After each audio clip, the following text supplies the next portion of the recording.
भगवान ने अच्छा ये बता दो चलते चलते कि पूतना है कौन।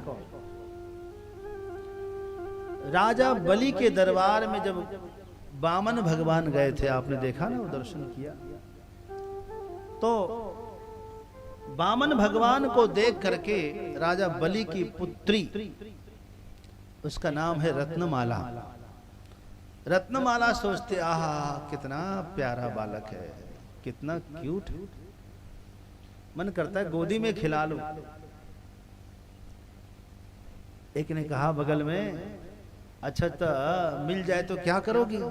मिल जाए तो दूध पिला दूं, ऐसा मन करता है, मेरा बेटा होता काश। ऐसा भाव जगा, पुत्र वाला प्रेम जगा, हृदय एकदम खिल गया। थोड़ी देर में जब वामन भगवान ने 3 पग भोगी मांगा ना, और 3 पग भूमि के चक्कर में सब कुछ ले लिया,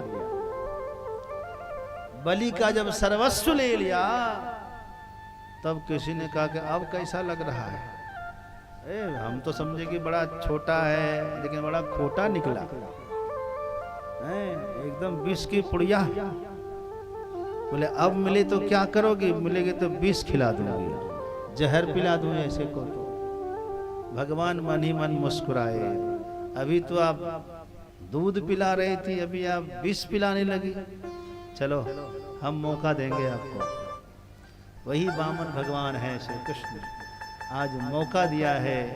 वो रत्नमाला ही पूतना बनकर आई है दूध पिलाने, लेकिन अपने स्तन में विष लेप लगा लिया है, कालकुट विष का लेप लगा लिया है, दूध के साथ विष भी लेकर आई है। इसीलिए भगवान ने उसके पूर्व जन्म को याद किया।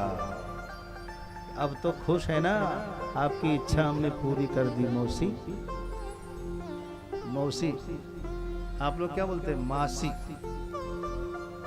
मौसी बोलते हैं, हिंदी में तो मासी कहते हैं, माँ की तरह। और वास्तव में भगवान ने पूतना को माँ का ही दर्जा दिया। लेभे गतिम धात्री उचितां ततोन्यं कं वा दयालुं शरणं व्रजेम। जो पूतना ऐसे बालगनी को भी, बाल हत्यारिणी को भी माँ का दर्जा दे सकते हैं। हाँ, पूतना ने भगवान को उठाया, दूध पिलाया, गाढ़ं कराभ्याम भगवान प्रपीड्यत। भगवान उनके पयोधर को पकड़ लिए, जैसे बच्चे पकड़कर पीते हैं। और जब उसका दूध समाप्त हो गया, कहते निष्पीड्यमाना खिल जीव मर्मणि। अब वो रोने लगी, सबको पीड़ा देने वाली जब खुद उस पर पीड़ा आई तो तड़पने लगी। सा मुंच मुंचलमिति प्रभासिनी, छोड़ दो छोड़ दो छोड़ दो। भगवान ने कहा कि हमको छोड़ना नहीं आता है, ठीक है। मनुष्य बहुत जल्दी दोस्ती करता है, तुरंत छोड़ देता है, बहुत जल्दी रिश्ता बनाता है, तुरंत छोड़ देता है। विवाह किए 2 दिन नहीं हुआ कि धमकी देना शुरू कर देता है, छोड़ दूंगा। लेकिन भगवान कहते हैं हमको छोड़ना नहीं आता है। यही भगवान की, हमारी ठाकुर जी की कमजोरी है, समझ लिए।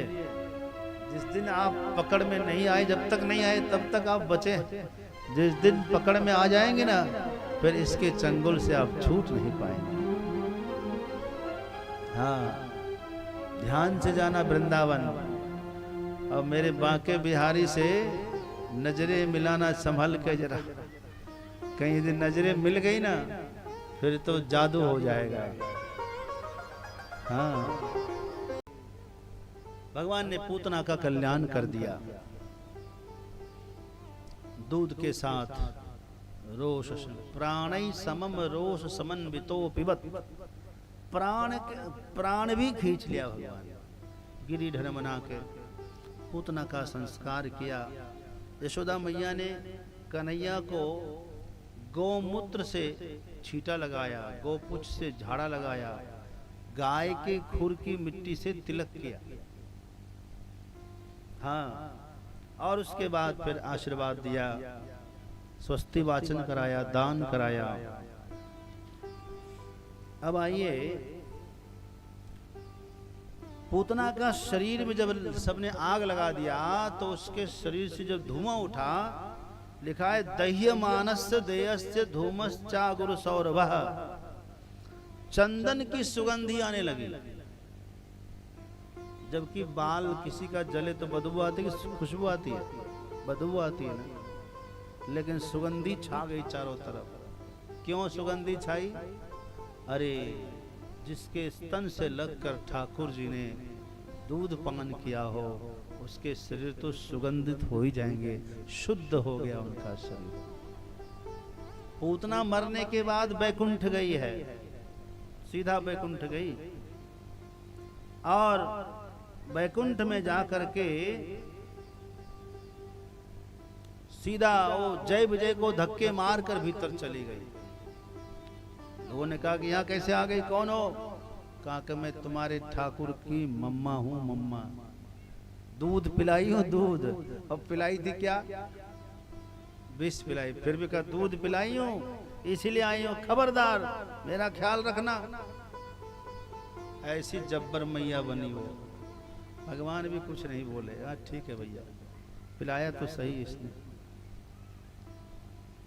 उसके बाद जो है, कंस ने ऐसे ही कई असुरों को भेजा, एक तृणावर्त को भेजा।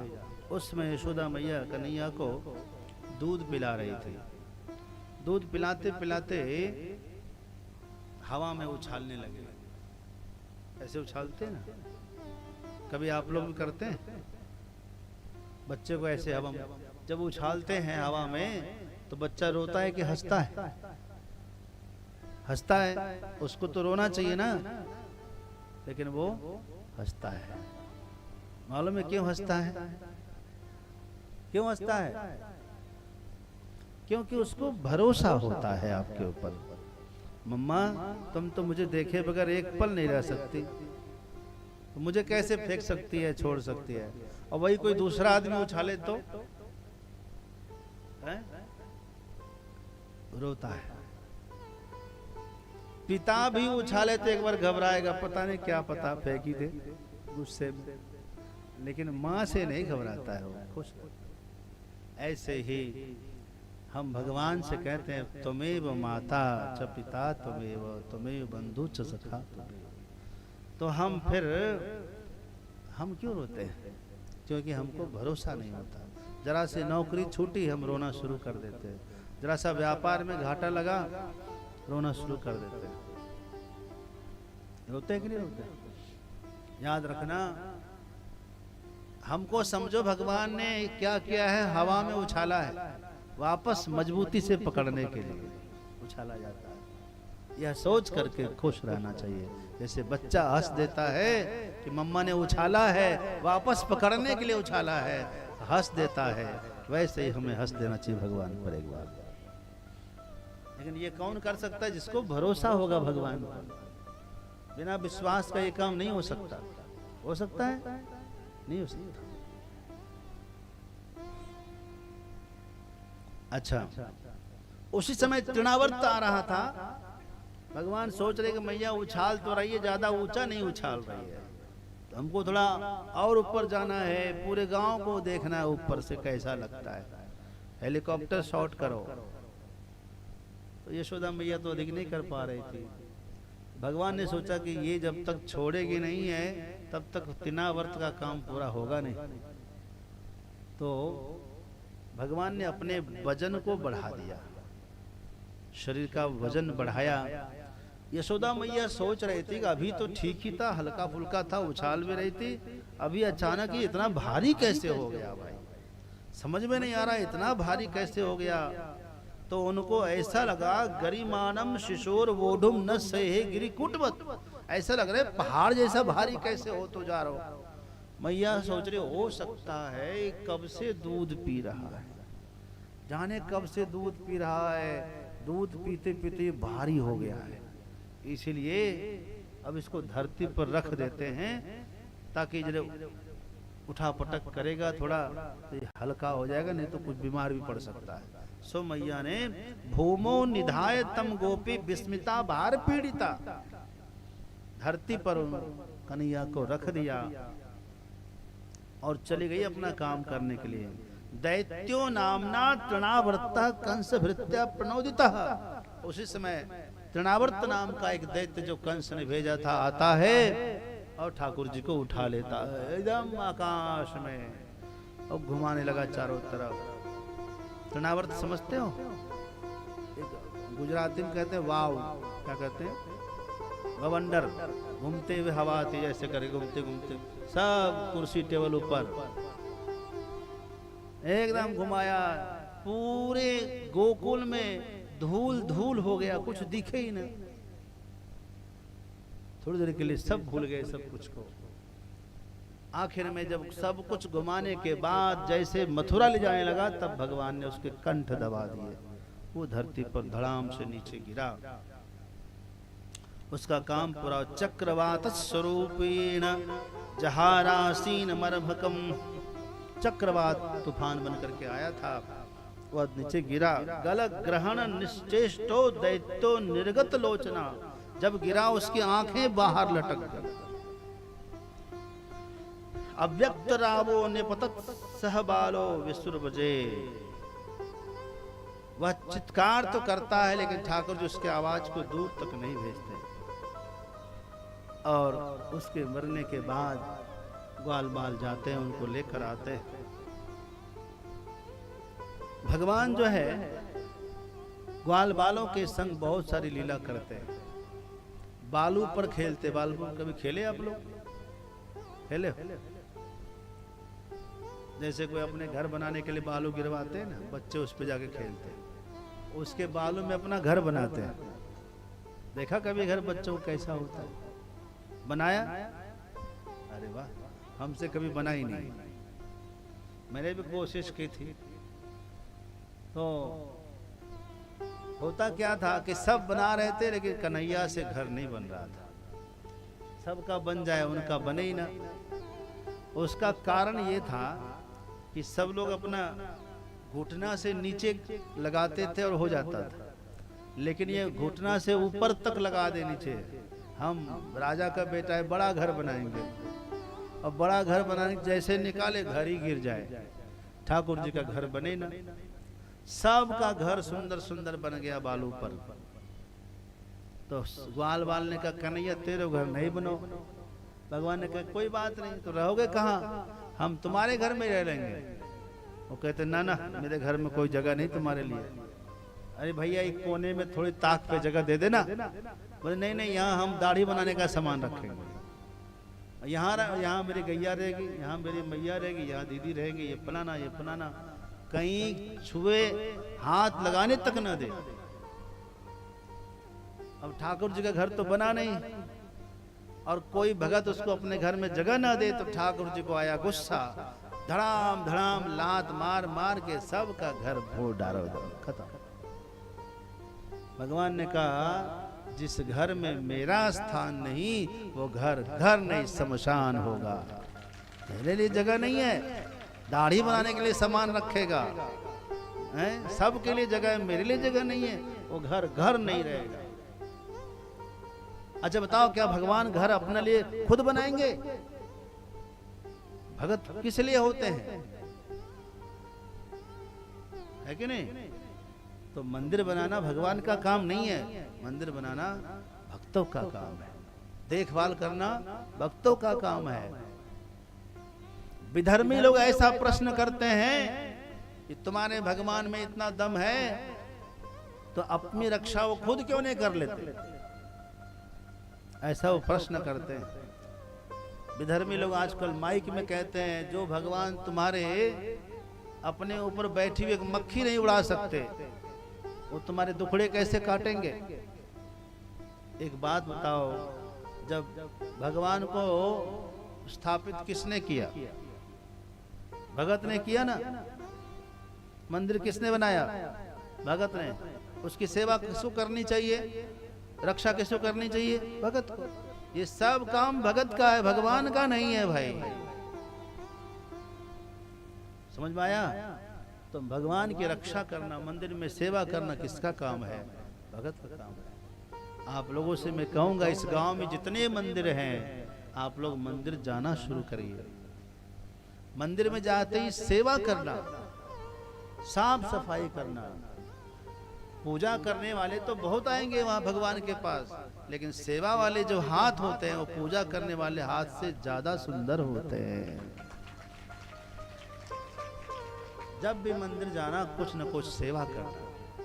पूरे गांव मिलके मंदिर के राग भोग का चिंतन करेंगे तो सारे मंदिर, चूंकि आपका घर, आपका गांव एक तीर्थ बना हुआ है, हर कोने में एक मंदिर है। आश्चर्य है, जिधर गए उधर मंदिर ही मंदिर मुझे दिखा।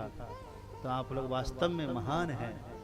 जिस गांव में इतने मंदिर हैं, इतने देवता हैं, उस गांव में कोई संकट नहीं आता। तो आप लोगों को सेवा करनी चाहिए। क्या करनी चाहिए? हाँ, भाग्य है अच्छा गांव में संत भी रहते हैं, उन संतों को भिक्षा दो, संतों की सेवा करो, उनसे दो चार ज्ञान की बातें सुनो। तो इस प्रकार जो है, तो सबका घर जब भगवान ने फोड़ दिया, बोले जिस घर में मेरा घर नहीं वो घर घर नहीं। तो सब ने कहा एक काम करो, इसको पिटवाओ कन्हैया को। कैसे पिटवाएंगे भाई? चलो शिकायत करते हैं। इतने में कन्हैया ने मिट्टी खाई। क्या किया? मिट्टी में किया, मिट्टी खाया। सो बस इसी की शिकायत करो। सब बच्चे जाकर शिकायत की यशोदा मैया से, मैया कन्हैया ने मिट्टी खाई है, मिट्टी खाई है। सो मैया दौड़ कर आई, पूछा है क्यों रे, तैने मिट्टी खाई? तो कन्हैया बोले, ना हम भक्षितवान अम्ब सर्वे मिथ्याभिशंसिनः। ए बाबा, बाबा जी, बाबा जी नीचे जाओ, अभी अभी जाओ, चढ़ना नहीं, अभी कथा बीच में चल रही है, वहीं से प्रणाम करो। बैठो बाबा, बैठो बाबा, बैठो, वहीं बैठ जाओ।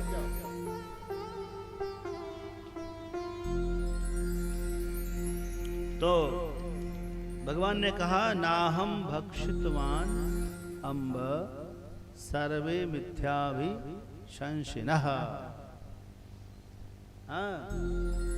यदि विश्वास नहीं है तो प्रत्यक्षम पश्य मे मुखम, मेरा मुख देख लो।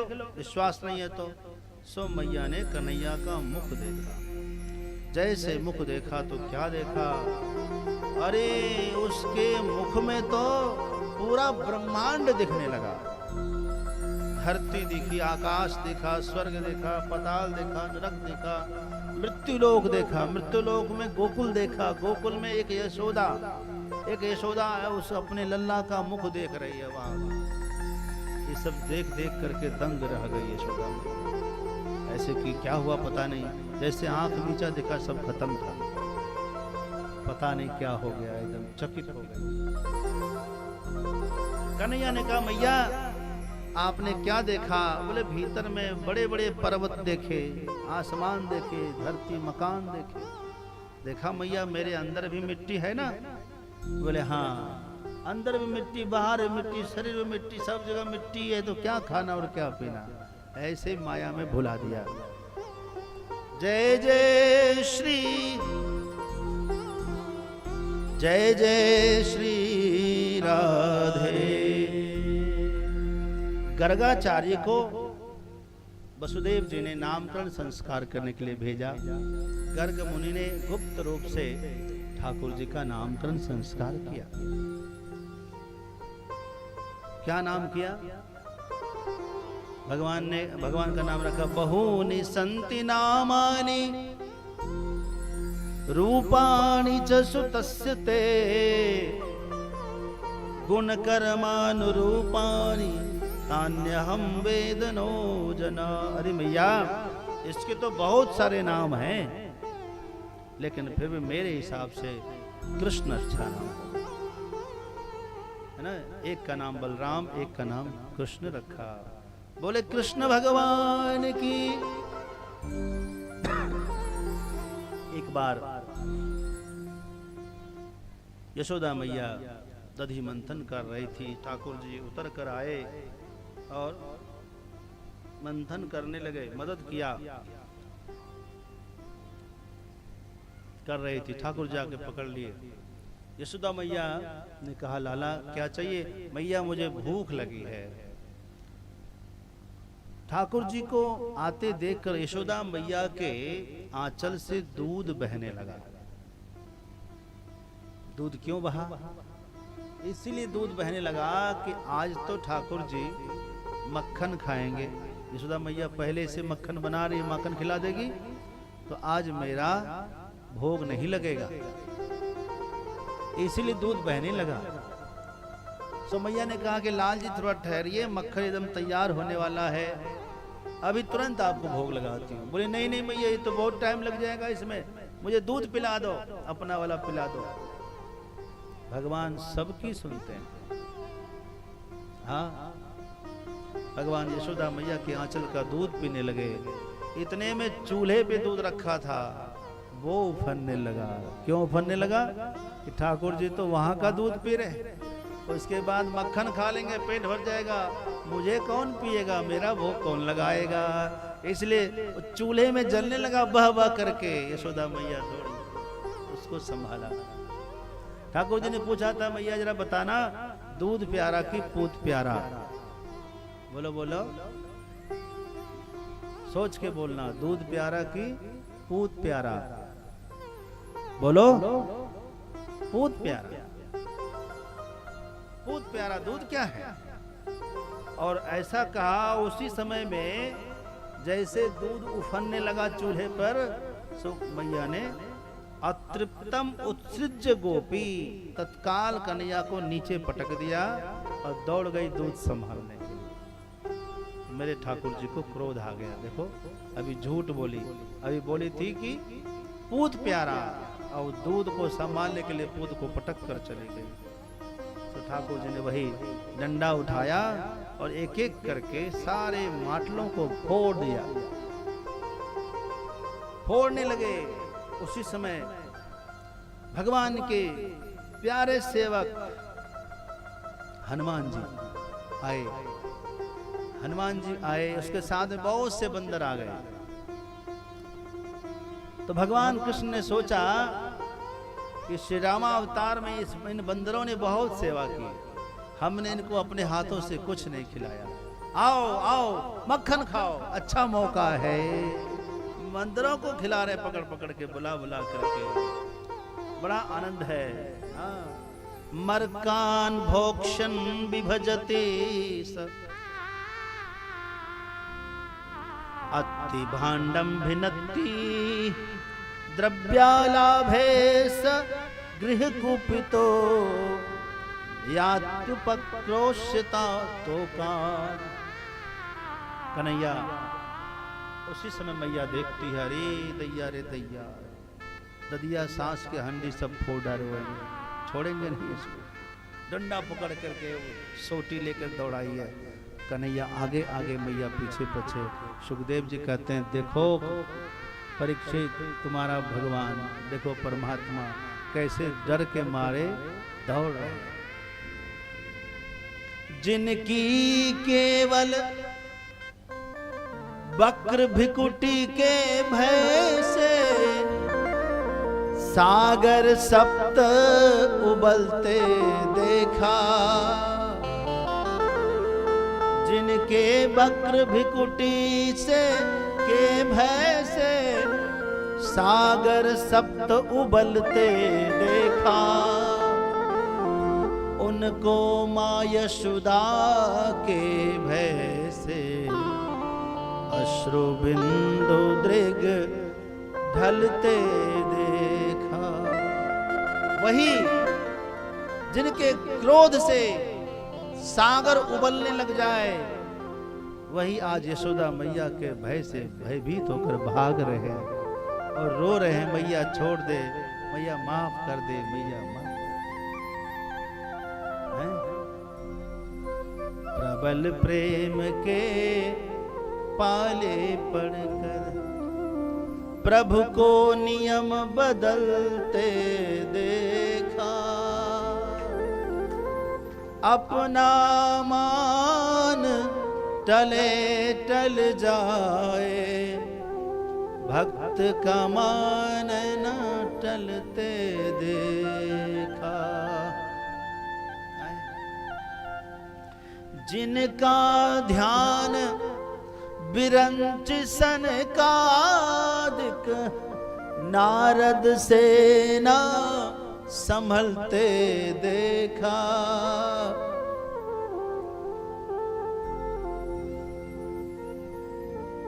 उनको ब्रज बीथी में अरे कंटक पथ पर चलते देखा।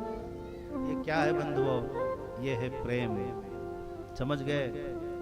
यशोदा मैया बांध लेती है कन्हैया को। आप सबको पता है,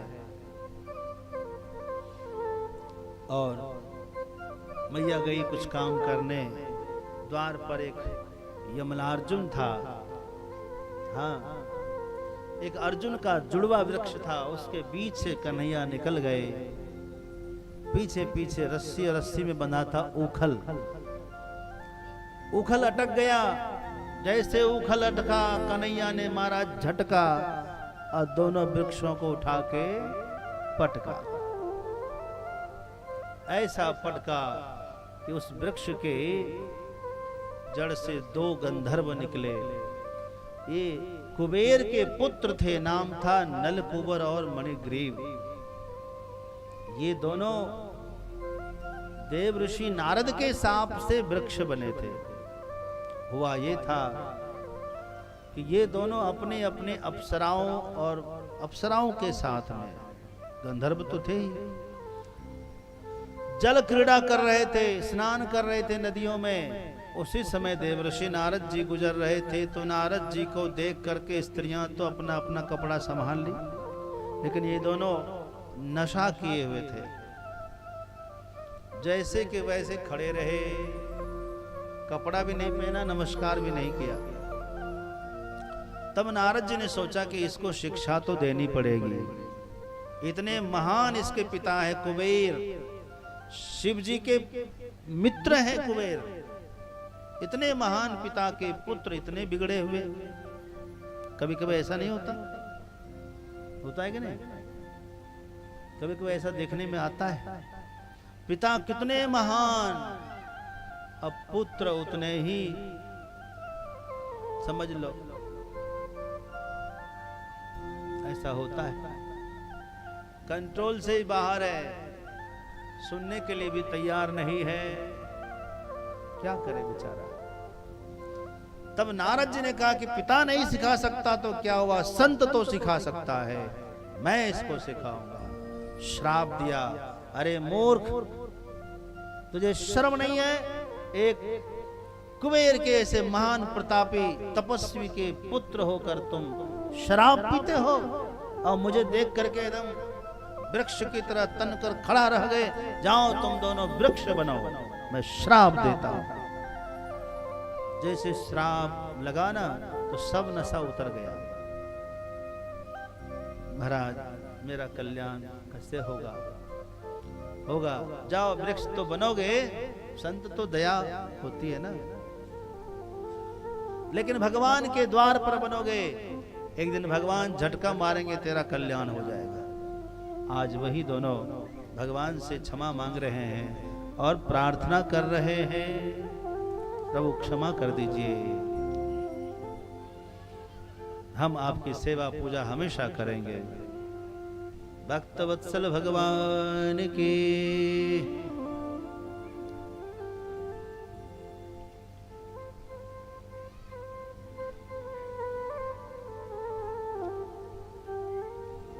अब उसके बाद भगवान वत्स चारण करते हैं, बछड़ों को चराते हैं।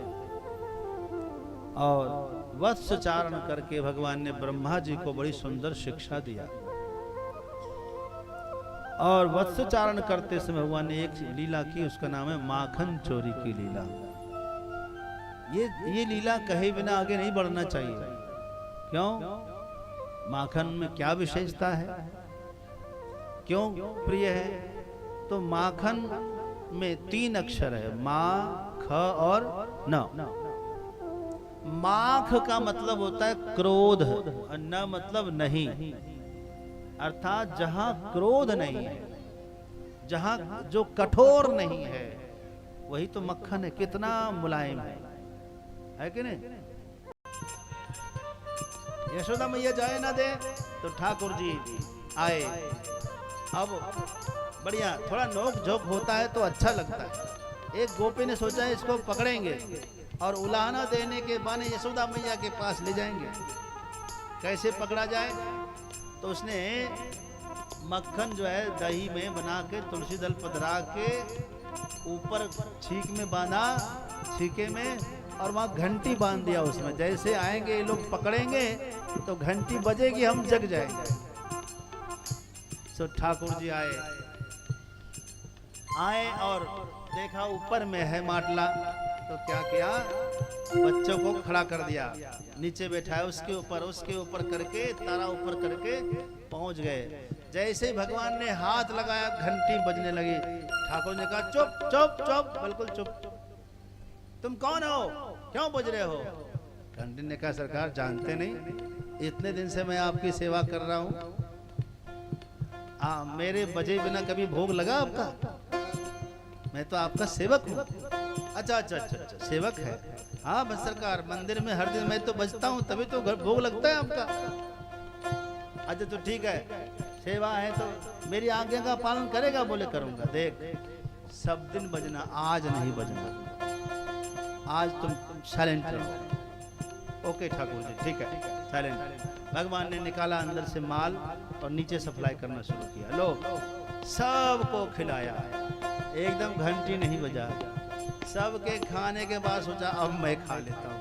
जैसे ही निकाल कर खाना, घंटी बजा, टन टन टन टन टन टन टन टन। अरे क्यों बज रहा है, क्यों बज रहा है, क्यों बज रहा है? चुप रहो। घंटी कहता है सरकार सबके बाद समय में तो नहीं बजाओ, ठीक है, लेकिन जब आप भोग लगाएंगे तो मेरा फर्ज बनता है कि मैं अपना हाजिरी जरूर लगा दूं। गोपियों ने आके पकड़ लिया। भगवान ने कहा तो यार घंटी आज मुझे पकड़वा दिया। गोपियों ने कन्हैया को जबरदस्त पकड़ा।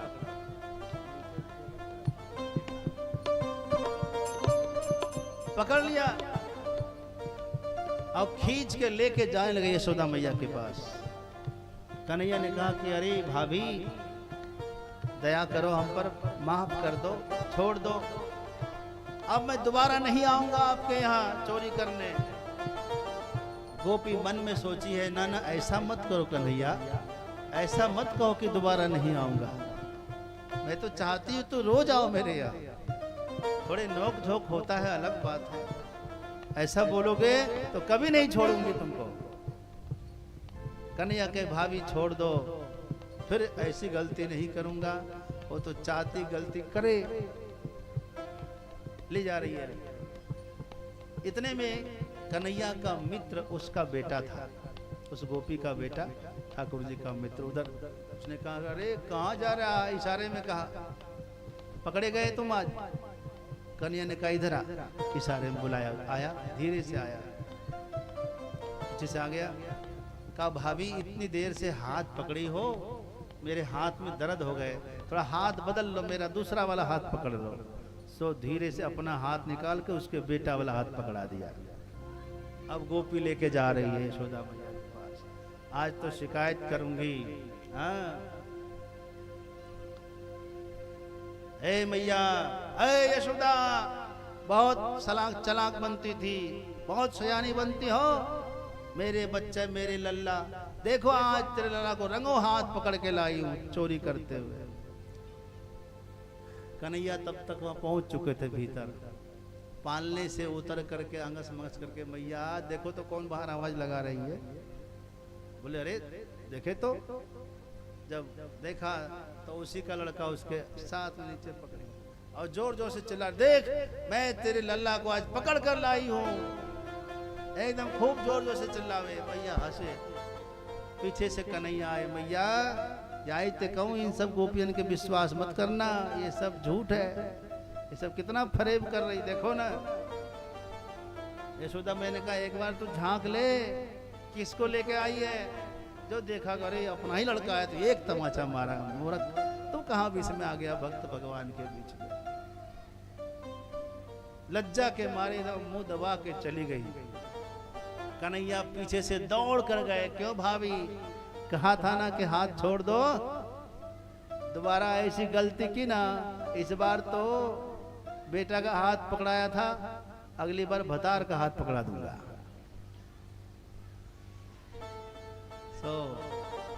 बड़ी अद्भुत लीला हुई है। एक गोपी तो सो रही थी और भगवान आए, मक्खन चोरी करके खा गए, लेकिन वो सोती रह गई। कन्हैया ने सोचा कि अब इसको कैसे जगाएं, तो उसका बाल पकड़ करके खटिया में चुटिया बांध दिया, उसकी चुटिया को, और धक्का दिया, ए गोपी देखो देखो करके भाग गए। सोती अकेली, सोती अकेली जान के मोको, अरे खटिया से चुटिया बंधाई गयो नी।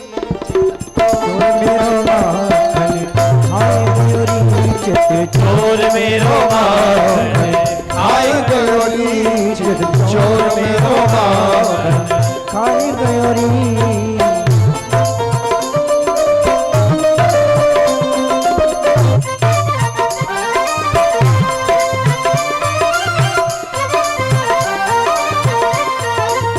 भगवान ने बाल लीला में अच्छे अच्छे काम किए। काली दह को शुद्ध किया भगवान ने, काले नाग को नथ डाला, उसके फणों को चूर चूर कर दिया। हमारा मन भी कालिया नाग बना हुआ है। जैसे कालिया नाग के हजारों फण थे, हमारे मन में भी हजारों कामनाएं हैं। एक इच्छा पूरी होती 3 इच्छा खड़ी हो जाती है, एक इच्छा पूरी होती 4 इच्छा खड़ी हो जाती है। होती है कि नहीं होती है? जैसे जिमी प्रति लाभ लोभ अधिकाई, बढ़ती जाती है इच्छा। तो इसको भी क्या करना पड़ेगा भैया, इस पर भगवान के चरण रखो, इन इच्छाओं पर भगवान के चरणों से दमन होने दो, तब इच्छाएं परास्त हो जाएगी। हाँ, और इच्छाएं परास्त हो जाए। भगवान ने काली दह को शुद्ध कर दिया। गोपियों श्री राधा रानी से ठाकुर जी का प्रेम हुआ, मित्रता हुई। और एक दिन राधा रानी आ रही थी और नंद बाबा कन्हैया को लेकर कहीं जा रहे थे गोचारण के लिए। तूफान आया, काले काले बादल छाए, तो उस समय में कुछ दिखने नहीं लगा, अंधेरा सा छा गया। तो राधा रानी को देखा तो कहा नंद बाबा ने, अरे एक काम करो, तो लाला को लेकर घर चले जा। सो नंद बाबा पीछे से गाय लेकर आ रहे थे, राधा रानी कन्हैया को लेकर जा रही थी। सो भांडीर वन पहुंचा दिया कन्हैया, रास्ता भटक गई और भांडीर वन में दोनों का विवाह हुआ। ब्रह्मा जी ने स्वयं मंत्र पाठ किया। जैसे भांडी वन में पहुंचे तो भगवान तो छोटे थे, राधा रानी से छोटे हैं, बहुत छोटे, 7 साल के छोटे हैं। तो लेकिन भांडीर वन पहुंच के ठाकुर जी हमारे बड़े हो गए, राधा रानी से भी 4 अंगुल बड़े। दोनों ने एक दूसरे को पहचान लिया कि हम तो गोलोकवासी हैं। ठाकुर जी ने हाथ बढ़ाया, आओ मिलते हैं। तो बीच में ब्रह्मा जी प्रकट हो गए। क्यों? क्योंकि ब्रह्मा जी एक बार पुष्कर में यज्ञ कर रहे थे। यज्ञ 1 वर्ष तक चला। अब अंतिम पूर्णाहुति का समय था। सो ब्राह्मणों ने कहा ब्रह्मा जी से कि ब्रह्माणी को बुलाइए। ठीक है, ब्रह्माणी को बुलाइए, मुहूर्त निकला जा रहा है। खबर किया, अब लगी ब्रह्मा जी की पटरानी सावित्री माता श्रृंगार करने। क्या करने? अब आप सब जानते हैं जब वो श्रृंगार करने लगती है तो टाइम तो ऐसे जाता है। एक आदमी अपनी पत्नी को बैंक ले जाना चाहता था, तो वो लगी सजने के लिए। और नीचे बेचारा स्कूटर स्टार्ट कर करके बुलावे, आओ ना जी, कितना टाइम लगाओगी? तो उसने बड़ी जोर से एक बार फटकार कर कहा, जब एक बार कह दिया कि 10 मिनट में आती हूँ तो हर आधे घंटे में टोकना जरूरी है क्या? कब आओगे, कब आओगे? एक बार कह दिया कि 10 मिनट में आती हूँ तो हर आधे घंटे में टोक रहे हो, कब आओगे, कब आओगे, बताओ। तो ब्रह्मा जी ने देखा कि आ ही नहीं रही है। ब्राह्मणों ने कहा कि महाराज मुहूर्त निकल जाएगा तो सब बेकार हो जाएगा, अब क्या करें भैया, आएगी तब ना। तब उन ब्राह्मणों ने वेद मंत्र से उस यज्ञ की वेदी से ही प्रार्थना किया, तो अग्नि की ज्वाला से ही एक स्त्री प्रकट हुई जिसका नाम है वेद माता गायत्री। बोलो गायत्री माता की।